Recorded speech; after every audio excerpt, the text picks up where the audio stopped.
Hey everyone, I have been wanting to make this video for a really long time, and I'm finally just getting around to it now.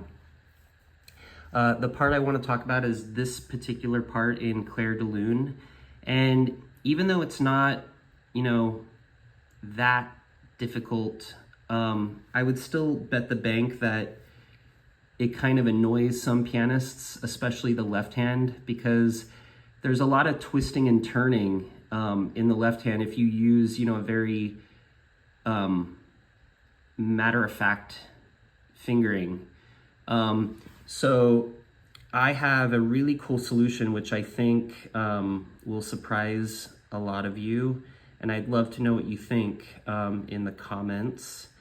Before I tell you what that solution is, I want to say, kind of as a personal rule, I like to use, in general, as many fingers as possible before I reuse the same finger. I like to expend, if possible, each finger before I reuse it. So for example, if a part had, if you were to use, say, in a scale or something, 3-2-1, 3-2-1. Maybe it's better to use 4-3-2-1, 4-3-2-1. Use as many fingers as possible. Now, with that said, that rule is completely thrown out the window in this particular part. There's a very outside the box fingering that I use. Let me play it for you first without. So, this part.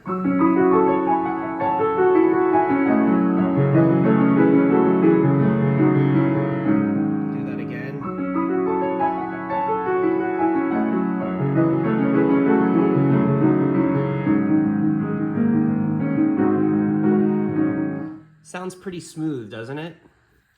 Doesn't sound like there's a lot of issues. It doesn't sound like there's a lot of hesitation. The notes just fly through. So let me show you why. There you have it. Take a good look at that. Now, you know that the cups mean that the right hand takes the note, and umbrellas mean that the... is there an umbrella anywhere? It looks like a bunch of cups. Yeah, so like right there, the right hand is taking those two notes. Right hand's taking that E. But that's not even the best part of it. What it is look at that left hand. Look at all the 2-1, 2-1, 2-1. So I'm completely breaking that rule I mentioned earlier. And I'm mostly using these two fingers. But it works really well. Instead of having to constantly do this, cross and adjust, you're kind of keeping the hand very straight by doing this.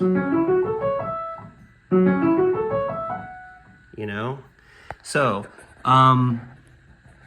let's talk about this. So yeah, the left hand is doing that 5-2-1, 2-1, 2.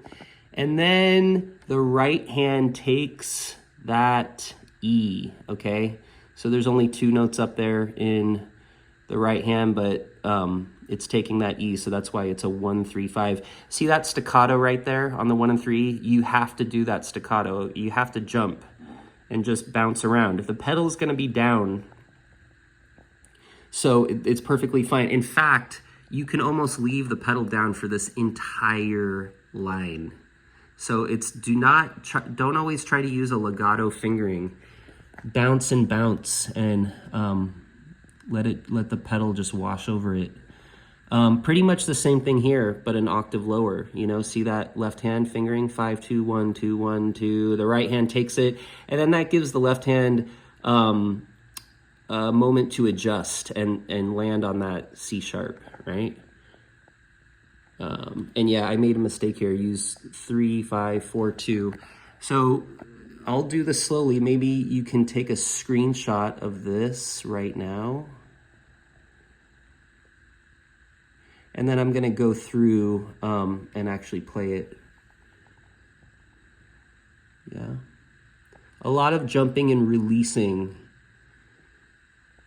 Okay, so let me just show you now. And I'm gonna do it without pedal at first, so you're gonna hear how kind of you know, bouncy it is, right?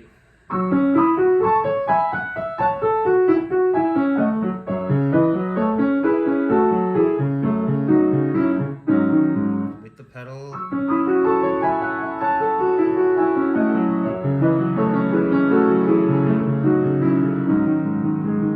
And, you know, if you were to play hands separate, it's very counterintuitive because, you know, you have this in the right hand, so.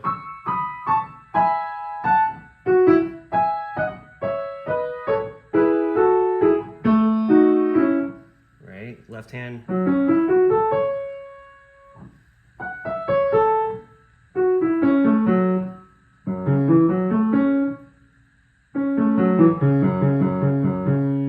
Together.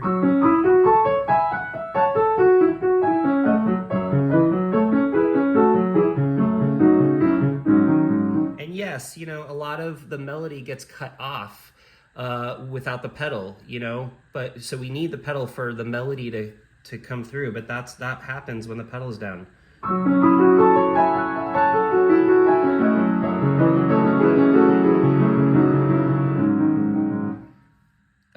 Yeah. So please let me know what you think. I hope it was helpful.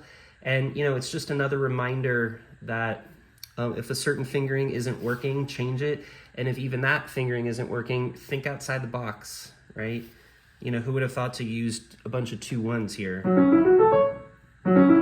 But it totally works. Have fun with that. Hope it helps. And please let me know what you think. Thanks.